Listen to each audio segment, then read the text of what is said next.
रेखा, देखना तो जरा कौन आए है। क्या माँ, संतोषी को बोलो ना, वो खोल देगी।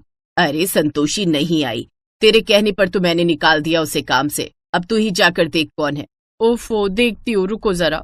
अपनी माँ ललिता को ऐसा बोलकर रेखा फिर घर के मेन डोर की तरफ बढ़ी। तब तक घर की डोरबेल और 2-3 बार बज चुकी थी। अरे रुको ना भाई, आ तो रही हूँ। क्या चाहिए? नमस्ते जी। नमस्ते, पर आप हो कौन? मेरा नाम राशि है, मैं वो पीछे झुग्गी में रहती हूँ। झुग्गी में? हाँ तो बताओ क्या काम है?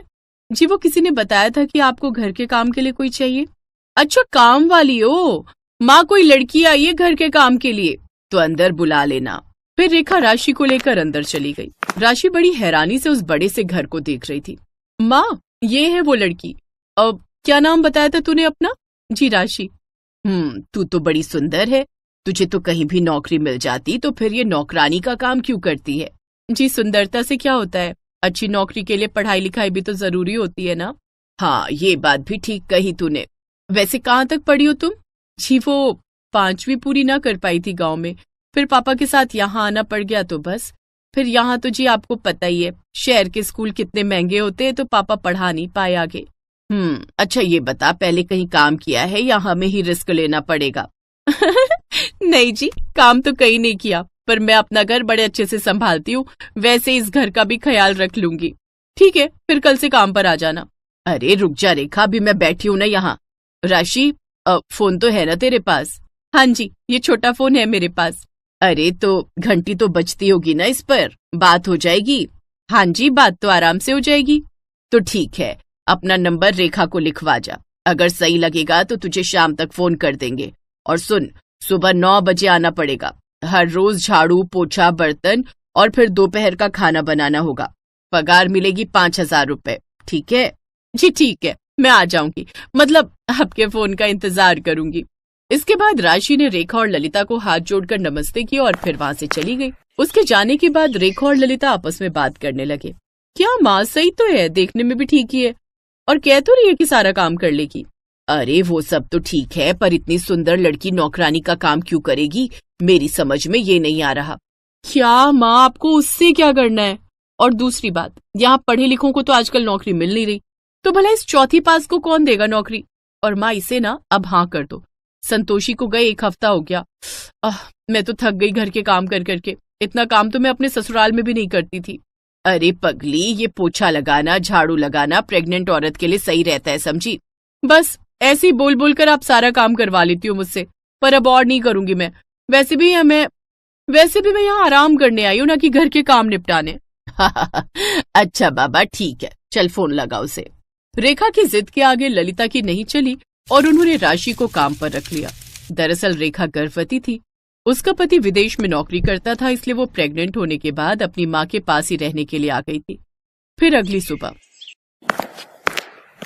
मैडम आइए, नाश्ता बन गया है। अरे वाह, क्या बनाया तुमने? जी आलू के पराठे बनाए, साथ में दही लेंगी या अचार? दही ही ठीक है। ये बहुत टेस्टी बनाया है तुमने। अच्छा राशि, तुम्हें और क्या क्या बनाना आता है? छोटी मैडम, आप जो कहो वो सब बना दूंगी मैं। अच्छा तो कल सुबह सैंडविच बनाओ फिर। ठीक है, जैसा आप कहो। ऐसे वक्त गुजरता गया। राशि ललिता के घर पूरे दिल से काम करती थी, उसकी वजह से ललिता का घर हमेशा चमकता रहता, और खाना तो वो ऐसा बनाती थी कि जो एक बार खा ले बस तारीफ ही करता रहे। फिर एक सुबह जब राशि नाश्ता बनाने की तैयारी कर रही थी। राशि आ गई क्या? जी मैडम। अच्छा सुनो, आज नाश्ता थोड़ा ज्यादा बनाना, मेरा बेटा आया है शहर से, वो वहाँ नौकरी करता है और कभी कभार हमारे पास यहाँ आ जाता है। जी अच्छा।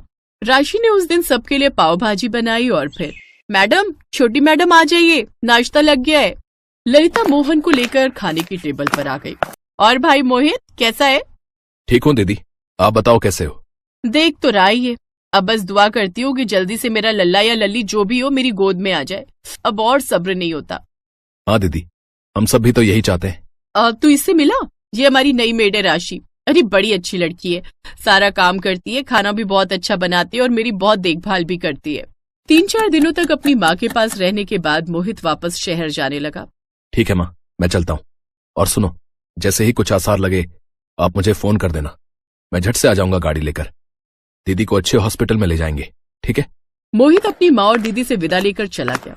कुछ दिन बाद सुबह सुबह जब राशि नाश्ते की तैयारी कर रही थी, तभी अचानक तेज हवाएं चलने लगी और मूसलाधार बारिश होने लगी।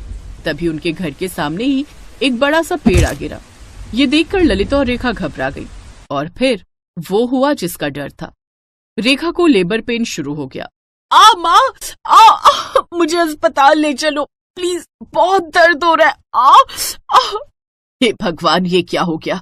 घर के आगे तो पेड़ गिरा पड़ा है, एम्बुलेंस कैसे आ पाएगी? अब क्या होगा? राशि, ओ राशि, जल्दी एम्बुलेंस के लिए फोन कर बेटा। जी मैडम, अभी लगाती हूँ। राशि ने एम्बुलेंस को फोन किया और ललिता ने मोहित को। फिर थोड़ी देर बाद, ये एम्बुलेंस की आवाज है ना? जी मैं जाकर देखती हूँ। तभी राशि झट से वापस आई। उसके पीछे 2 नर्सेस थी। उनके हाथ में एक स्टील का बक्सा था।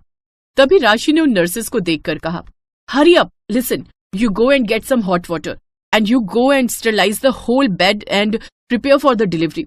We have to do this here, understood? Yes doctor. Rashi को यूं फर्राटेदार इंग्लिश बोलता देखकर ललिता के होश उड़ गए। कुछ ही देर बाद उस कमरे से बच्चे के रोने की आवाज आई और फिर जब दरवाजा खुला तो राशि के हाथ में एक प्यारा सा बच्चा था। मुबारक हो मैडम, लीजिए, आप नानी बन गई और आप मामा। तुम्हारा बहुत बहुत धन्यवाद बेटी, पर तुम ये सब। माँ, ये डॉक्टर राशि है। अब आप पूछोगे कि ये डॉक्टर आपके घर में कैसे, और मैं इसे कैसे जानता हूं? तो सच ये है माँ कि राशि और मैं एक दूसरे से बहुत प्यार करते हैं और शादी करना चाहते हैं।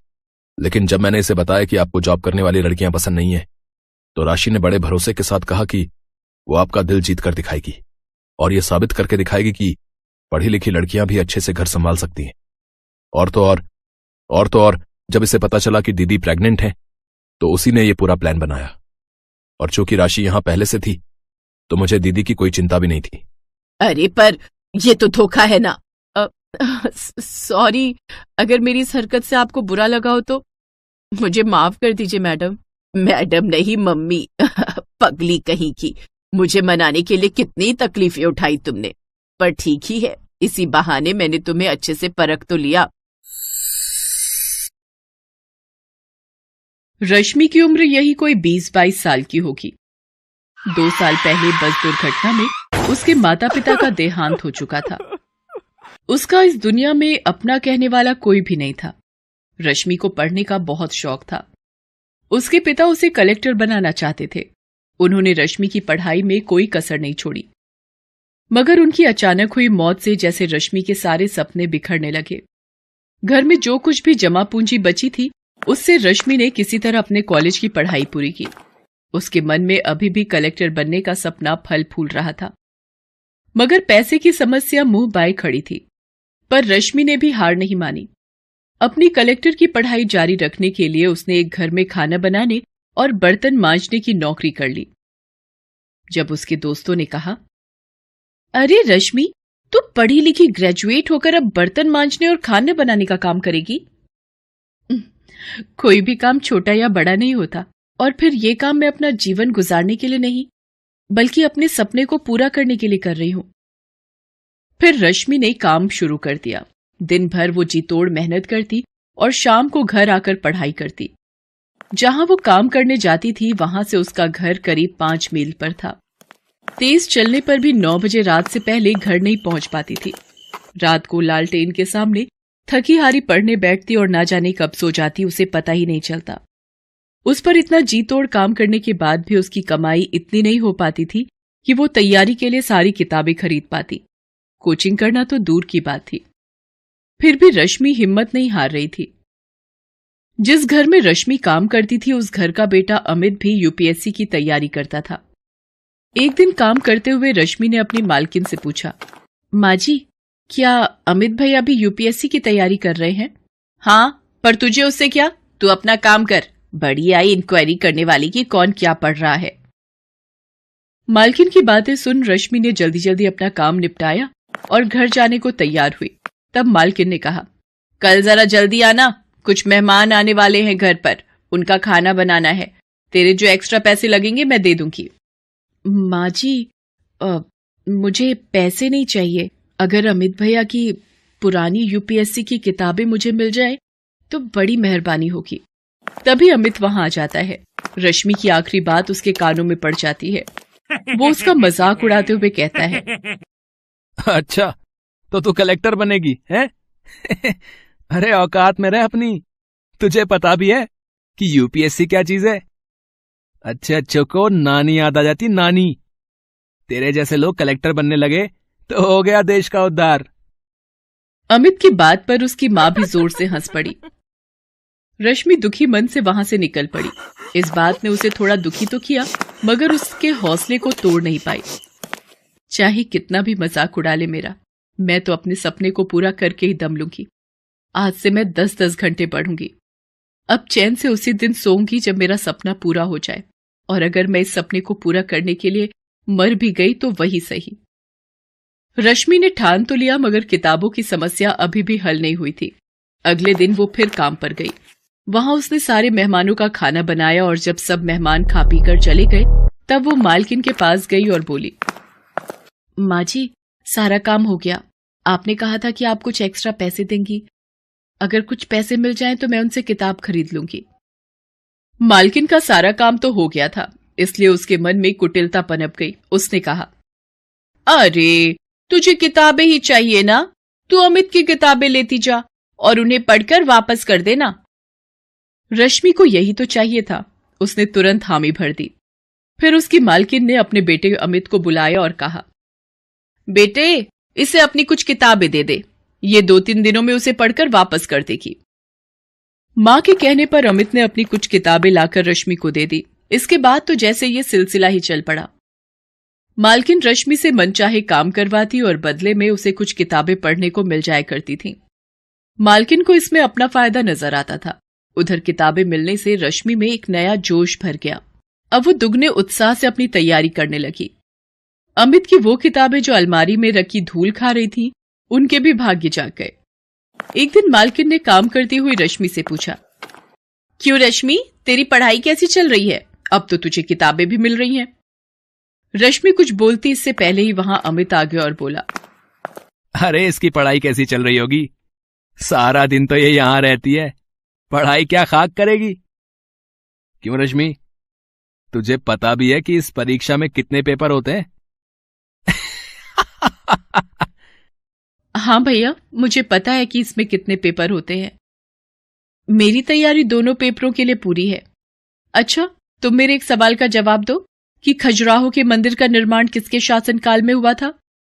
अमित की हवा निकल गई। उसे इस सवाल का जवाब नहीं पता था। क्या हुआ भैया, ये तो बहुत मामूली सा सवाल है, आपको इसका जवाब नहीं पता क्या? अमित कुछ नहीं बोला और चुपचाप वहां से चला गया। आज रश्मि ने अपनी सारी बेइज्जतियों का जवाब एक झटके में दे दिया था। रश्मि पूरी लगन से अपनी तैयारी करती रही। उसने पूरी परीक्षा का सिलेबस परीक्षा से 2 महीने पहले ही खत्म कर दिया। निश्चित समय पर परीक्षाएं हुई और रश्मि ने आसानी से प्री एग्जाम निकाल लिया। उधर अमित अपनी तमाम कोशिशों के बावजूद भी इसमें सफल नहीं हो पाया। रश्मि ने प्री की अपनी सफलता की बात किसी को नहीं बताई। जब तक मैं इंटरव्यू नहीं पहुंच जाती तब तक किसी को यह सब बताना ठीक नहीं है। इस तरह लगातार परिश्रम करते करते रश्मि ने मेंस की परीक्षा भी पास कर ली। अब सिर्फ इंटरव्यू देना बाकी रह गया था। इंटरव्यू से एक दिन पहले, देख रश्मि, कल अमित का जन्मदिन है, काफी सारे मेहमान आने वाले हैं, तू जरा जल्दी आ जाना। लेकिन माँ जी, कल तो मेरा आना मुश्किल है, कल मेरी आखिरी परीक्षा है। हाँ, बड़ी आई परीक्षा देने वाली, जितना बोला उतना कर। अगर कल तू नहीं आई तो फिर तुझे दोबारा यहां घुसने नहीं दूंगी। रश्मि ने मालकिन की बात नहीं मानी और निश्चित समय पर इंटरव्यू देने गई। मालकिन ने उसी दिन दूसरी नौकरानी रख ली। आने दो उस नवाबजादी को पगार मांगने, ऐसी खरी खोटी सुनाऊंगी कि जिंदगी भर याद रखेगी। मगर रश्मि उस दिन के बाद फिर कभी उस घर में नहीं गई। ईश्वर ने उसके भाग्य में कुछ और ही लिख रखा था। इधर मालकिन उसे खरी खोटी सुनाने का इंतजार करती रही, उधर यूपीएससी की परीक्षा का परिणाम आ गया। रश्मि ने 67वें रैंक के साथ न सिर्फ ये परीक्षा पास की थी, बल्कि टॉप 100 में भी आई थी। शहर के सारे अखबार उसकी कामयाबी के किस्सों से भरे थे। अमित और उसकी मां ने जब अखबार के पहले पन्ने पर रश्मि का नाम और उसकी प्रशंसा देखी तो उनके मुंह खुले के खुले रह गए। कल तक उनके घर में काम करने वाली ने आज अपने मेहनत के दम पर वो मुकाम हासिल किया था कि अमित और उसकी मां जैसे लोग उसके आसपास भी नहीं फटक सकते थे। उधर रश्मि आज बहुत खुश थी। आज उसकी सफलता ने न सिर्फ उसका और उसके पिता का सपना पूरा किया था, बल्कि अमित और उसकी मां जैसे लोगों के मुंह पर ताले भी लगा दिए थे, जो किसी की हैसियत देखकर उनके दिमाग का अंदाजा लगाते हैं।